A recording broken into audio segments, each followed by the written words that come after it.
Bienvenue si vous nous rejoignez sur Medi 1 TV. Le dossier d'aujourd'hui est consacré à un produit du Sud très prisé aussi bien au Maroc qu'à l'étranger, l'olive. Au Maroc, les prévisions de production pour cette année prévoient d'atteindre un record. Sur ce plateau, j'accueille un spécialiste oléicole. Bonsoir Rachid Ben Ali, vous êtes président de la Fédération interprofessionnelle marocaine de l'olive. Alors on parle déjà d'une production, je le disais, record d'1,5 million de tonnes pour la campagne 2017-2018. Expliquez-nous les raisons de ce succès. Bonsoir et tout d'abord, je vous remercie pour m'avoir invité à votre émission. Effectivement, on a une campagne, on espère record, parce qu'on est encore au stade de prévision. Et la campagne vient de commencer au niveau de l'olive et de l'huile d'olive qui va commencer dans une dizaine de jours, grand maximum. C'est un résultat qui est dû à, on peut dire, à 3 facteurs. Premièrement, il y a les fruits du plan Maroc vert. On a eu une plantation assez importante. On a commencé depuis le début du plan Maroc vert de 680 000 hectares d'oliviers au Maroc. Aujourd'hui, on est à 1 045 000 hectares. Et nos prévisions, c'est d'aller à 1 220 000 à l'aube de 2020, donc c'est pour bientôt. Donc les plantations, effectivement, qui ont été réalisées depuis 2008 jusqu'à aujourd'hui, et surtout jusqu'à 2010-2011, sont entrées en production. Et ça, c'est c'est assez important. Aujourd'hui, on peut estimer quand même il y a plus de 879 000 hectares qui produisent. Les autres, ça va venir par la suite. Ça, c'est le premier facteur. Deuxième facteur, c'est notre rôle en tant que professionnels, en tant que ministère et tous les services du ministère qui viennent avec, c'est-à-dire la sensibilisation et la formation des agriculteurs, des triturateurs, de tous les opérateurs dans ce sens. Pour votre information, on fait de la formation directe sur champ, on fait de la formation au niveau des triturations, on fait de la formation sur les petits agriculteurs, surtout les petits agriculteurs, les agriculteurs moyens et les grands. On s'attaque un petit peu à tout. Et là, on commence à avoir une productivité réelle. Et on est passé du moyen moins d'une tonne à l'hectare. Aujourd'hui, on est aux alentours de 2 tonnes à l'hectare. C'est quand même très important. Sur les plantations que vous venez d'évoquer, donc le plan Maroc vert, on le dit, porte ses fruits avec 21 000 nouvelles plantations d'oliviers en un an. Alors 2 tiers de ces plantations ont été faites dans le cadre de projets d'agriculture qu'on appelle solidaires. Est-ce que vous pouvez nous en dire plus sur ces projets ? Alors le plan Maroc vert est arrivé avec sa philosophie, c'est pas en répartition réelle entre les deux. On ne va pas faire une ségrégation, mais il y a le pilier 1 et le pilier 2. Le pilier 1, ce sont les propriétés des agriculteurs structurés, d'une importance assez conséquente, c'est-à-dire des gens qui eux-mêmes, ils arrivent à survivre, ils arrivent à suivre leurs exploitations, c'est eux-mêmes qui plantent, c'est eux-mêmes qui font tout le suivi technique et tout. C'est les grands, si on veut dire, entre guillemets. Et le reste, c'est le pilier 2, et c'est là où il y a la masse. Ils sont nettement plus importants. Et ça, c'est pas une agriculture assistée, mais plus ou moins oui. C'est-à-dire, l'implantation a été faite par l'État, au profit des petits agriculteurs. Il y a un suivi pendant les 2 premières années. Et après, on crée sous forme de coopératives, des GIE, les groupements d'intérêt économique, et on suit cette opération de la plantation jusqu'à la mise en bouteille et même à la commercialisation. Et ça, c'est l'État elle-même, avec toutes ses composantes, ou bien en tant que direction régionale, toutes les directions régionales interviennent, ou bien l'ANCA, c'est l'office du conseil, ou bien l'ADA, l'agence de développement agricole. Tous ces opérateurs sont dans ce pilier 2, et c'est le pilier 2 qui est réellement porteur aujourd'hui. Alors ces petits agriculteurs, comme vous les avez nommés, sont peut-être des jeunes. Alors on va s'intéresser à cette nouvelle génération d'agriculteurs. La récolte est florissante, mais est-ce qu'il y a une relève assurée, on va dire, dans un domaine qui souvent se transmet de parents à enfants? Oui, effectivement, il y a une relève importante. C'est un métier d'avenir pour la jeunesse. C'est un métier d'avenir et c'est ça. Nous, on mise énormément sur cette relève.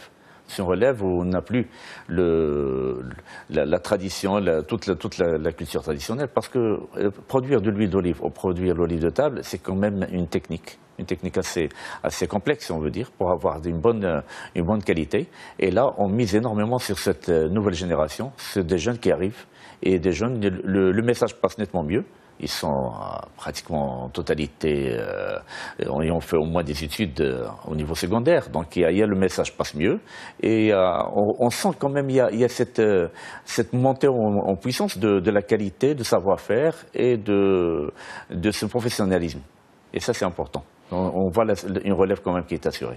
Alors revenons à la production des olives. Pour la campagne agricole, il y a une hausse de près de 50% par rapport à l'an dernier. Donc ce chiffre concerne toutes les régions du Maroc, mais remarque une forte disparité dans des régions qui sont géographiquement très proches. L'exemple de l'Oriental avec une hausse de 19% et Tanger, Tétouan, Al-Hoceima, une hausse de 135%. Est-ce qu'il y a eu plus d'efforts au niveau de la région de Tanger, Tétouan, Al-Hoceima ou bien cette hausse et cette différence par rapport à l'oriental est due à des raisons aléatoires? Mais il y a au niveau de comme je dis je vous ai répondu à la première question, c'est-à-dire qu'il y a des plantations nouvelles qui sont arrivées à maturation aujourd'hui, qui ont commencé à produire, et on est un peu plus du côté de Tanger, c'est un Hoceima, que vers l'oriental. C'est pour ça qu'il y a cette petite disparité. Et le deuxième point, quand même, c'est très important, au niveau de la production d'olives, et se situe dans des régions bien précises, ce sont des bassins de production. Le bassin de production au niveau de l'oriental se situe à Guersif et à Taouret. Ce sont quand même des zones vraiment l'oriental. Et de l'autre côté, quand on part de la région de Tanger, Tétouan, Al-Hoceima, le bassin de production se trouve aux alentours de Ouazzane. Donc Ouazzane, c'est une région quand même, au niveau de la pluviométrie, c'est énorme. La différence entre Ouazzane et Guersif, Taouret, c'est énorme. Ça peut varier du simple au triple au niveau de la pluviométrie. Et quand on est dans des zones bourgs, c'est-à-dire qui ne sont pas irriguées, la différence se sent rapidement. On sent la différence entre les deux. Quand on est dans l'irrigué pur, il n'y a pas de problème parce que c'est en irrigue, le résultat est là. Mais quand on est en bourg ou bien en semi-irrigué, là on sent la différence. Et c'est pour ça qu'il y a cette disparité entre les zones. D'accord. Au niveau de la vente des olives marocaines, est-ce que vous pouvez nous dire celles qui se vendent le mieux, celles qui sont le plus appréciées, d'abord des Marocains et plus des étrangers?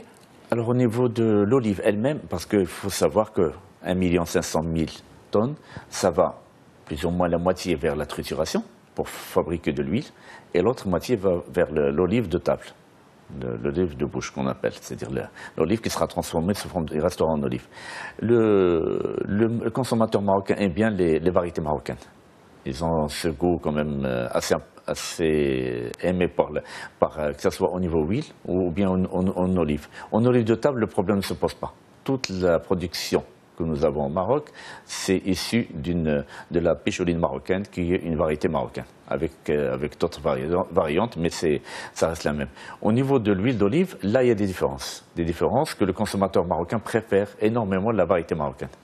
Aussi. Exactement. Et même c'est une variété qui est appréciée au niveau de l'étranger aussi. Et alors, les concurrents étrangers, on va dire, du Maroc sur la production d'huile d'olive, c'est l'Espagne, l'Italie, les principaux concurrents? Concurrents, oui. Et non, parce qu'on est très loin des quantités vendues par l'Espagne. Parce que quand on parle d'une production d'huile d'olive au Maroc, on parle d'une année normale de 100 000 tonnes, 120 000, 130 000 tonnes, grand maximum. Et quand on parle d'Espagne, quand même, c'est 1 300 000.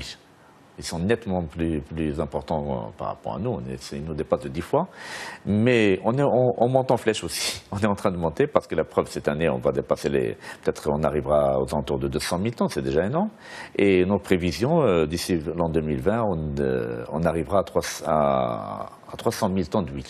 Quand même, on sera parmi peut-être le 4e ou le 5e opérateur mondial. Là, oui, on va être concurrencé réellement sur le marché international. Avant de se quitter, quelques mots peut-être sur la santé et sur les bienfaits des olives, de l'huile d'olive pour la santé. Alors, l'huile d'olive, je ne serai pas le seul à le dire, même tous les médecins le disent, elle est excellente pour la santé, à condition d'avoir une bonne huile. Et là, on attire l'attention aux consommateurs marocains. On a lancé une campagne de sensibilisation à partir de l'année dernière. C'était l'année dernière, c'était sur 3 ans et ça va être reconduite sur la consommation. On essaie d'encourager les gens à consommer un produit dans des emballages certifiés par l'ANSA. Au moins, on sait ce qu'on consomme. Et à ce moment-là, on est garanti une excellente huile qui est très bien pour la santé du citoyen marocain. Mais quand on achète de l'huile en vrac, dans des bidons, on ne sait pas dans quelles conditions elle a été fabriquée, on ne sait pas dans quel mélange, est-ce qu'il y a des mélanges ou non, est-ce que c'est une huile qui est pure, est-ce qu'elle est mélangée, là on ne peut pas se garantir et on ne sait pas ce qu'il y a dedans. Merci, Rachid Ben Ali, président de la Fédération interprofessionnelle marocaine de l'olive. Merci à vous aussi de rester fidèles à Medi 1 TV. Restez avec nous, l'information continue sur notre antenne.